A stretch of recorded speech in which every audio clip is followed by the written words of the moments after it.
Assalamualaikum warahmatullahi wabarakatuh. Halo semuanya. Halo. Oke, jadi di sini kita bakal mulai podcast yang bakal apa ya? Kayak menjelaskan tentang yang kelihatannya ini simple padahal penting banget dan maknanya tuh dalam banget, yaitu akhlak dalam kehidupan sehari-hari nih. Yuk kita bahas bareng. Langsung aja Han. Gimana nih Han? Oke, dari aku dulu ya. Mungkin kita sering anggap bahwa akhlak itu berhenti kayak cuma soal bilang makasih atau mungkin nggak kasar kayak gitu-gitu aja. Tapi itu ternyata lebih dari itu kalau akhlak.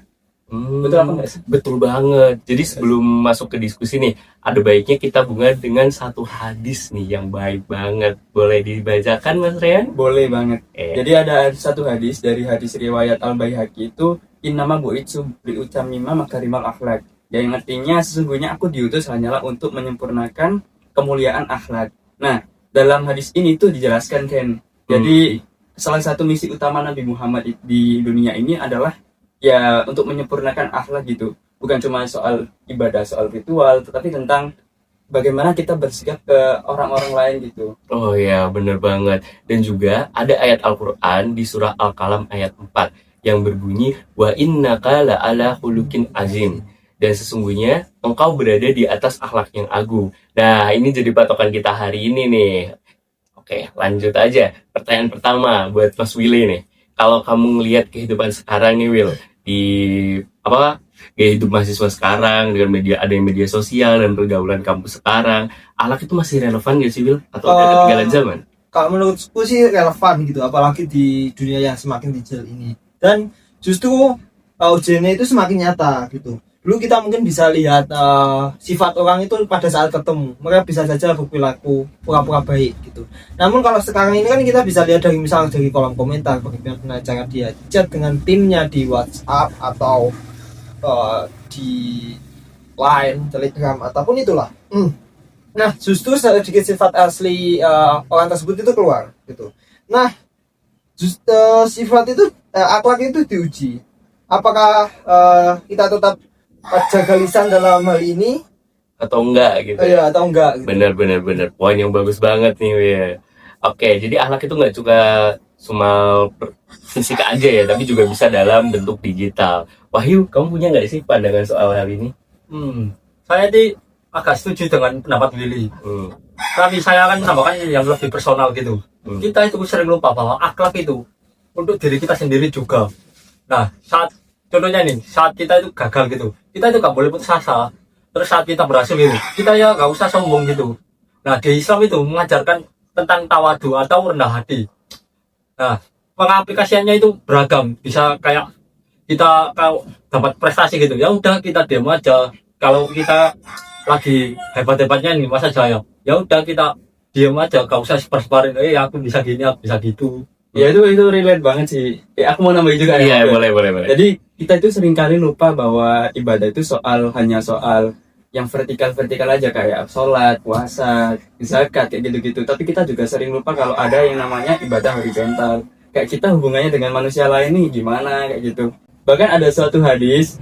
Jadi orang yang paling berarti bangganya di akhirat itu adalah orang yang punya akhlak yang mulia. Jadi akhlak itu bobot nyata, bukan hanya sekedar kesan duniawi saja. Betul banget. Itu dari hadis riwayat Tirmizi kan? Iya. Ya, yang berbunyi ma'min sya'in atskalu fi mizani mu'mini yaumal qiyamati min husni khuluq. Yang artinya tidak ada sesuatu pun yang lebih berat dalam timbangan seorang mukmin di hari kiamat selain akhlak yang baik. Dan kira-kira kenapa sih banyak orang yang tahu soal ini tapi tetap susah nerapin buat akhlak yang baik ini? Wah, itu pertanyaan yang bagus sih. Jadi menurut aku karena kita itu misal kita tahu marah itu nggak baik kan. Nah, cuman kita di saat waktu emosi kita naik itu sering lupa nahan emosi kita sendiri kayak gitu. Nah, disinilah fungsi ibadah kayak sholat, zikir, dan baca Quran. Karena itu sebagai ngisi tangki akhlak kita. Kalau ibadahnya lagi kosong, ya akhlak kita pun nggak menggoyah. Betul banget. Willy mungkin bisa kasih contoh? Kalau saya sih mungkin contohnya di dunia perkuliahan ya. Misalnya nih kerja kelompok, mungkin ada konflik dalam kerja kelompok tersebut, tapi bukan orangnya yang jahat, justru mungkin orangnya yang kurang empati gitu. Nggak mau dengerin gitu pendapat dari orang lain, merasa paling benar gitu. Nah, akhlak Yang baik itu salah satunya adalah husnudzon kalau nggak salah ya. Iya. Nah, itu berprasangka baik dengan orang lain. Dengan berprasangka baik dengan orang lain, otomatis kan kerja kelompok itu jauh lebih lancar gitu. Iya, lebih sehat juga, bener. Kalau dari Wahyu sendiri gimana ya? Saya memikirkan ya, akhlak itu merupakan investasi jangka panjang gitu. Kan kalau akhlak kita itu baik kan, reputasi kita itu jadi bagus, orang-orang dekat, relasi kita banyak gitu kan. Iya. Nah ini tuh bukan teori, ini tuh ya kita lihat dari masa lalu kan, sahabat-sahabat Nabi itu kan akhlaknya bagus semua gitu. Iya, betul. Mereka juga pintar. Nah itu mereka itu jadi enak gitu. Betul banget Mas Wahyu. Nah, kita nih udah bahas nih akhlak di media sosial, di lingkungan kampus, dan juga soal akhlak kepada diri sendiri. Ada satu hal lagi yang mau saya tanya ini ke kalian bertiga nih. Jadi kalau ada satu kebiasaan kecil yang bisa kita mulai dari sekarang buat memperbaiki akhlak dan membangun akhlak kita, apa sih? Mungkin bisa dimulai dari Mas Rehan dulu nih. Oke, aku dulu ya. Mungkin kalau dari aku sih hal yang perlu kita ubah pertama dari anak kita itu adalah jaga lisan. Betul, Baik betul. lisan secara langsung kayak gini kita ngobrol ataupun yang di chat nih. Hmm. Nah, sebelum ngomong atau ngetik tuh alangkah baiknya gitu kita pikirin dulu ini bisa nyakitin orang nggak ya, atau ini bisa membuat orang lain itu tersinggung nggak ya. Betul. Nah, kita harus mikir dulu ini perlu apa enggak. Jadi kalau kita anggap itu nggak perlu atau menyinggung ya kita tahan dulu chatnya Iya, gitu. betul, apalagi kalau berpotensi nyakitin ya. Iya, betul banget. Oke, kalau dari Willy gimana? Mungkin saya cukup dua saja, salam dan senyum. Salam itu sunnah Nabi, senyum itu sedekah. Yang efeknya mungkin menjadi ledakan di masa yang akan datang. Bener. Kalau Wahyu? Kan menurut saya sih kita itu harus belajar minta maaf dan memaafkan dengan ikhlas gitu. Seringkali kan kita tahu ego kita itu tinggi banget gitu kan.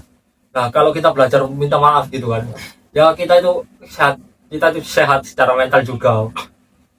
Betul. Baik, jadi sekian nih podcast dari kita ya. Mungkin aku bakal simpulin sedikit. Jadi akhlak itu bukan sekedar sopan santun teman-teman. Akhlak itu adalah cerminan dari dalam diri kita, dari kedalaman iman kita. Dan Nabi Muhammad diutus justru untuk menyempurnakan hal itu. Di era sekarang, tantangan akhlak itu nyata, seperti media sosial, tekanan akademik, dinamika sosial. Tapi dengan niat dan latihan yang konsisten, kita bisa jadi pribadi yang berakhlak mulia, bukan cuma kelihatannya aja. Ya, betul banget itu.